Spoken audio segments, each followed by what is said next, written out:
In the headlines, EFCC arrests Accountant General of the Federation over alleged 80 billion naira fraud. Gunmen kill 6 in Takai local government of Kano State, abduct district head. Normalcy gradually returning to Sokoto as state government relaxes curfew. Away from Nigeria, Kyiv continues Azovstal rescue efforts as over 200 troops evacuated. Hello and welcome to Trust News Update. I am Ayuba Ilya. Thank you for joining.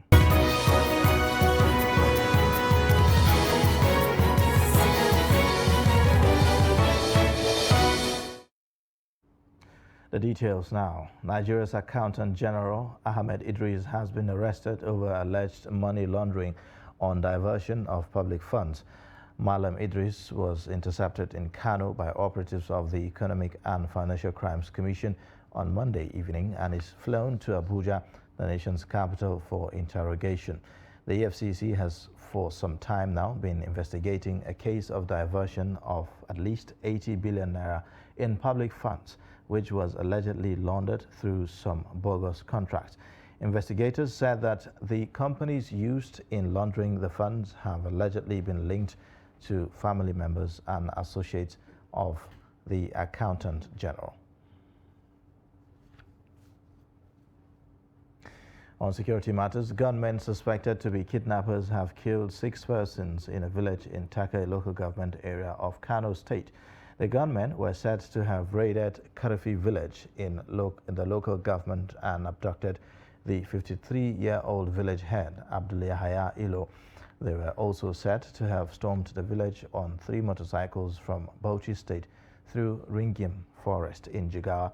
Confirming the incident, the spokesman of the police in Kano, Abdullahi Kiawa, said a team of operatives has been dispatched to the local government area with the goal of rescuing the abducted village head and arresting the suspects.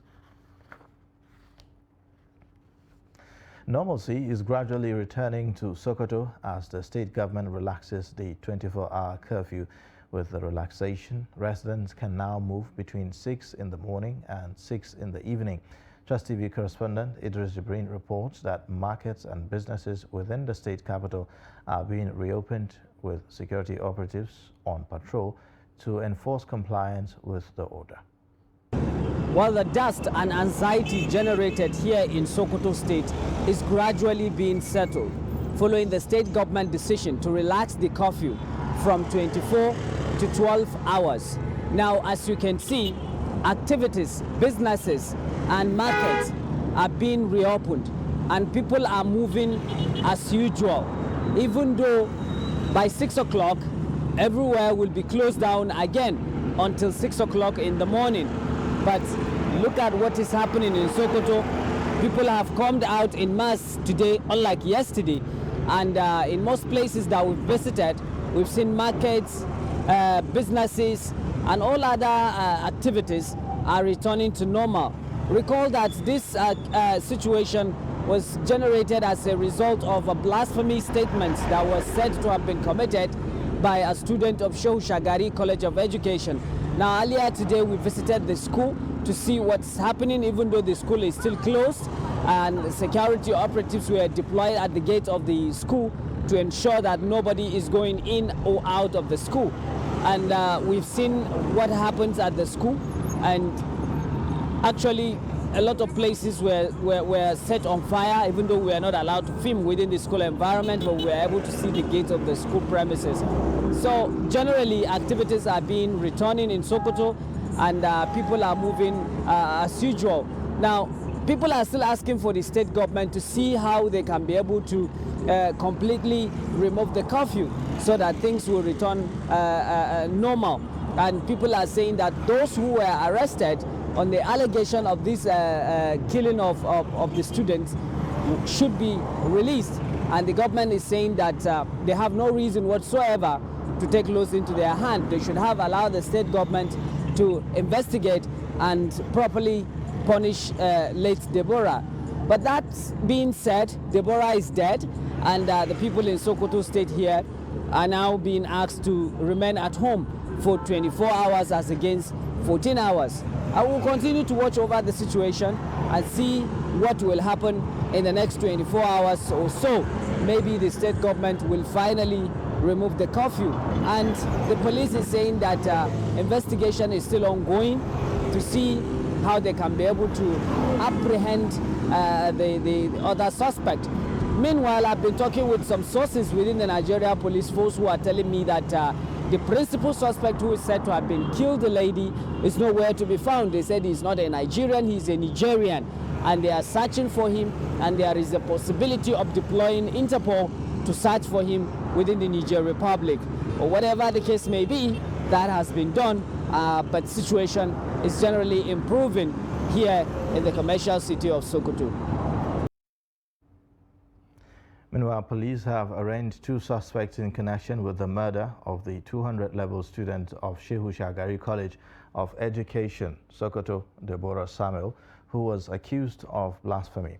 The suspects, Biliamino Aliyu and Aminu Hukunchi, who are also students at the college, were arraigned before a magistrate court in the state on Monday. According to the police first information report, the suspects were arraigned because of the mob action which led to the lynching of the student. After the suspects pleaded not guilty to the charges, the police prosecutor, Inspector Khalil Musa, asked the court for another date to enable the police complete their investigation.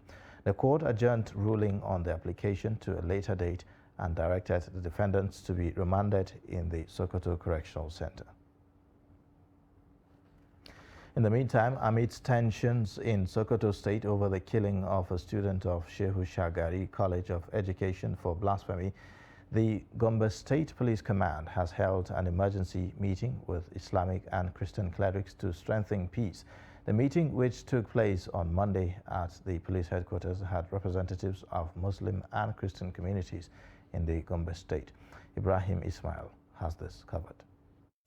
The State Commissioner of Police said the meeting was to strengthen understanding and sustain peace between Muslims and Christians in Gombe State. The Commissioner also commended the effort of Islamic and Christian clerics in preaching peace to their subjects and asked them to collaborate with the police to maintain law and order.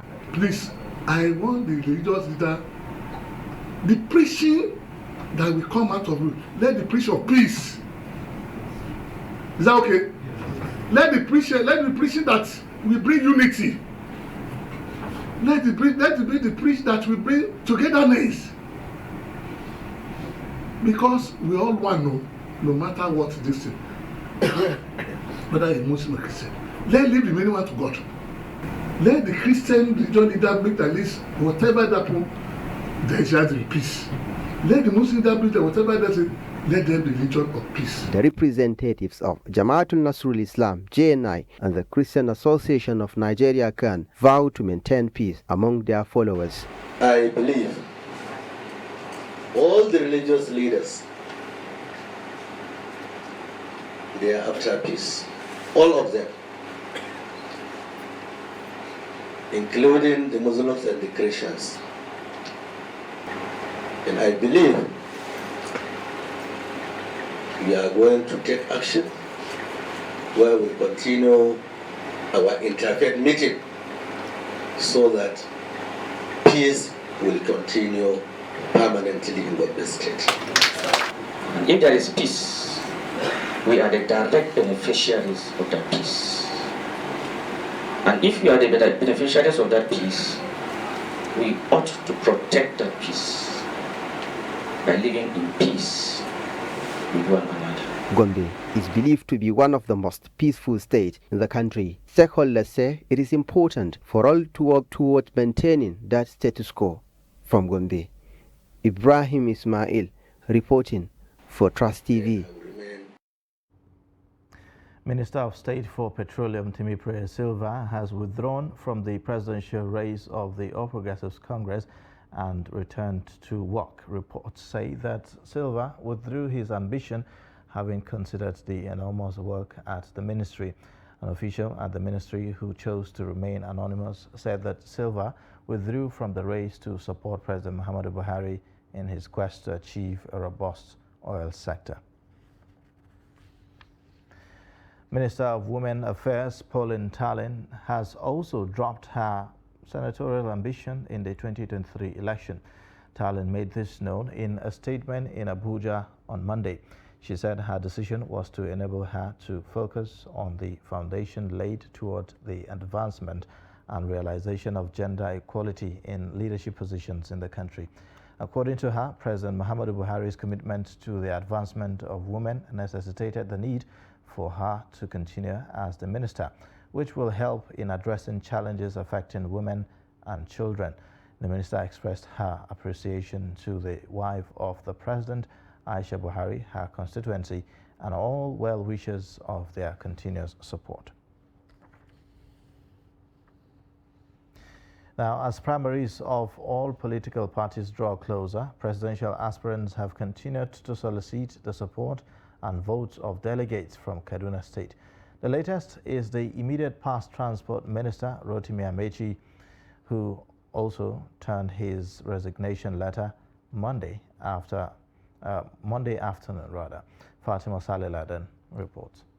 As primaries of political parties draw closer, presidential aspirants have continued to solicit the support and votes of delegates from Kaduna State.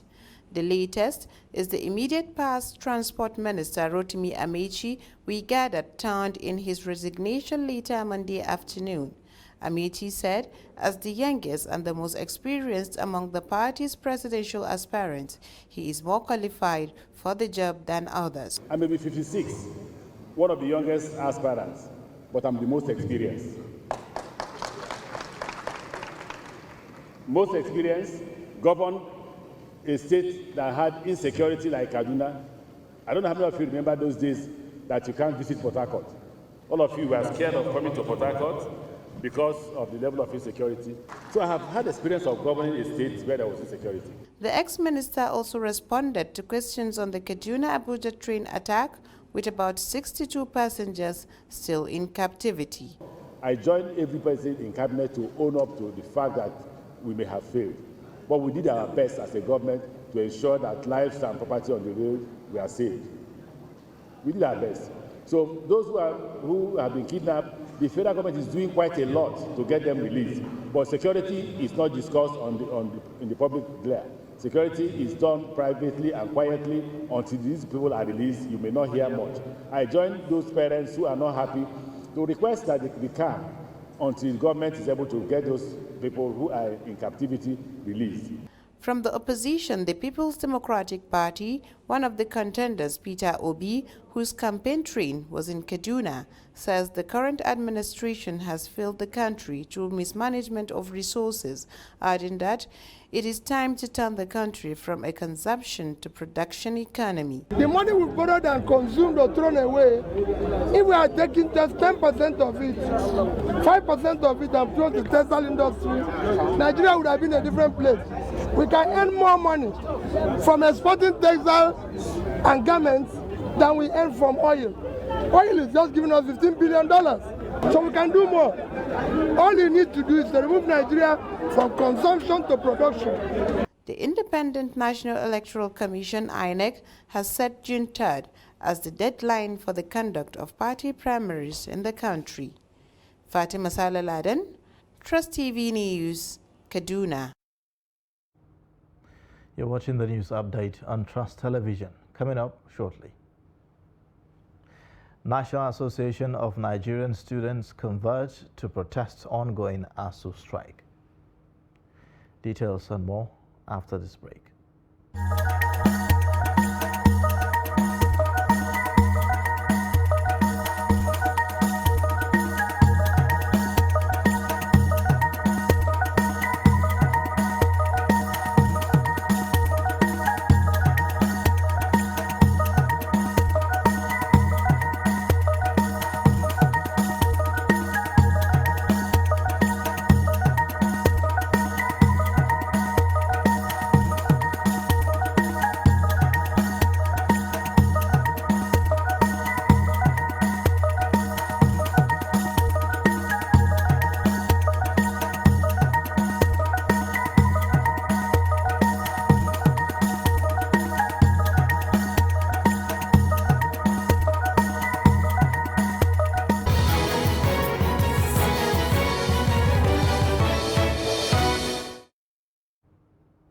Thanks for staying. You're watching Trust News Update. Here's a reminder of our top stories.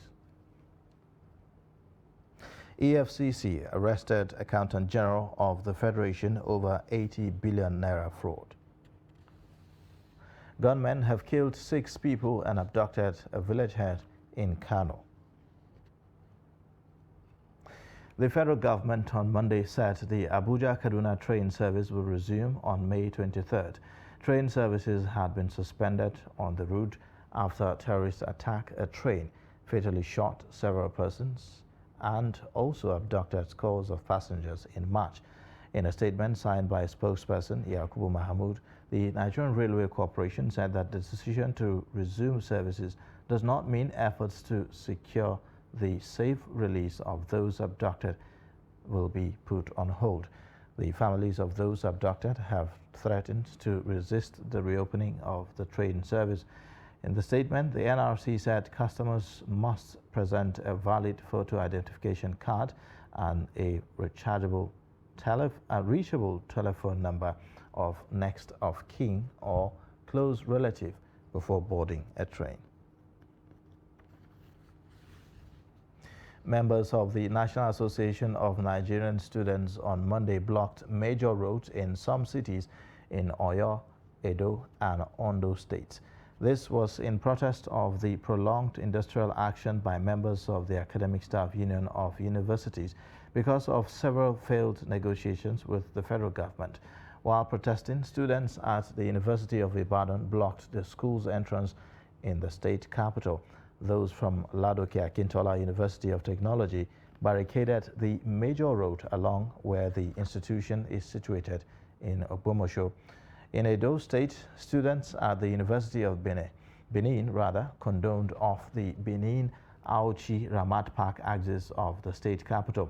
They later proceeded to the Federal Secretariat in Benin City to present their case to the government, where they breached the gate.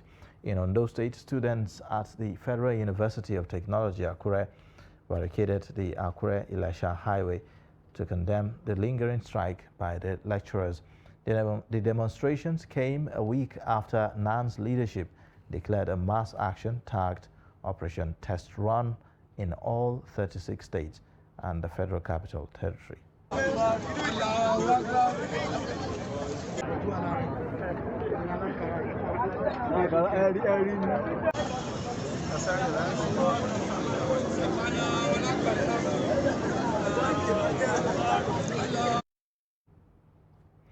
The Borno Police Command has recovered and defused an improvised explosive device in an IDP camp in the state. Briefing journalists on the development, the Commissioner of Police, Abdul Umar, said that the explosive device was planted by ISWAP terrorists inside Dalori IDP camp in Konduga local government area in the early hours of Monday. Umar, who revealed that its operatives also apprehended some suspects with premium motor spirit, assured that the command will not condone any unlawful assembly in the state. Element with petrol. Actually, you see, that is the essence of crime prevention technique. And sincerely speaking, and what I've told you we have been doing is what we are doing. And in the course of the movement, some youth were sighted with content suspected to have been fuel inside the jerry can. For us to be proactive, we pick them and we are going to interrogate them, and we don't know whether it's going to be used for a purpose, and hence they are with us. We'll substantiate and later give brief on that. I personally received an information that there is a suspected object planted somewhere in the IDP camp, of which I've already, without delay, directed my experts, EOD experts. They are there. I've been communicating with them, and they confirm it's an improvised explosive device planted just across the wall inside a plastic bucket with a panel. And the experts have given me assurance that they are going to defuse and dispose the IED. The FCT Police Command has arrested 3 suspects in connection with the murder of one Terungwa Stephanie, a 26-year-old corps member deployed to the City Homes Estate, Lokogoma in Abuja. Stephanie, who reportedly left home on April 14 in her NYC uniform, was declared missing and later found dead on April 27. The arrest was made following the deployment of tactical and intelligence assets at the command's disposal, attached to the Homicide Department of the State Criminal Investigations Department. The suspects were paraded at the FCT Police Command in Abuja. Trust TV's Maradia Umar reports. At a press briefing, the FCT Police Commissioner, Babaji Sanda, stated that the trial of Jennifer Sembe, a 26-year-old lady, Mondi Simon, aka Black, and Solomon Abu, both male, aged 36 and 35, all residents of Maitama area of FCT, confessed to the crime. Discreet and painstaking investigation by tactical and intelligence assets of the command attached to the homicide section of the State Criminal Investigation Department, State CID, led to the arrest of 3 suspects, all residents of Oguta Lake, Maitama area of the FCT, who criminally conspired and murdered the victim to separate her from Edward Achadu, so that Jennifer Sembe, one of the suspects, an estranged lover of Edward, could have him all to herself, especially for pecuniary benefits. The suspects speak on the involvement in the alleged murder of the corps member. My own work day is just tie the gear and go. Then as I tie the gear with my friend Jaru, where he's not here, so as we touch her, we'll just go and leave her with the Jennifer in the house. So our plan is, she said that she will give us 100,000 when she get the money from her boyfriend. Their boyfriend will give her, we should collect money. So I don't really know how much is that. I don't know how much she's going to collect, but within our in our discussion is she will give us 100,000. She lured the girl. I don't know how she managed to get the number of the girl. She called the girl. She promised to give the girl a phone, according to her. So on that fateful day, on a Thursday like that, I was in the office when she called me that I should please come so that I will help open gate when the girl comes. And I foolishly accepted to come open the gate. So I came. When I came and I met this guy and one other guy there with her. I said, what's happened? She said she wants them to scare her when she comes so that she will not make noise, so that she will get information from the girl and then later call Edward, their boyfriend that they are dragging, to collect ransom. Today's briefing is targeted at reaffirming the commitment of the command to the fight against crime and criminality in the territory as a way of encouraging the good people of the territory not to relent in cooperating with the police. He said the suspect will be charged to court upon the conclusion of the investigation. The main intelligence directorate of the Ministry of Defense and the Armed Forces of Ukraine, the National Guard and the Border Guard Service have launched an operation to rescue defenders of Mariupol blocked on the territory of Azovstal plant. 53 seriously injured people were evacuated from Azovstal to a medical facility for medical care on Monday. Another 211 people were taken to Olenivka through the humanitarian corridor. Authorities say that an exchange procedure will be carried out to return them home. And in sports news, the Director of Competitions in the Confederation of African Football, Samson Adamu, has confirmed that the Mauritius has won the case it filed against Sao Tome and Principe concerning 2023 Africa Cup of Nations preliminary qualifying fixture and will therefore join the combatants in Group A for qualification series in June. Victory for Mauritius at CAF Disciplinary Committee means that they now join Nigeria, Sierra Leone and Guinea-Bissau in Group A of the 6 March phase that ends in March next year. Mauritius had filed a protest against Sao Tome and Principe, who won their preliminary qualifying fixture, insisting that one Sao Tome player had tested positive.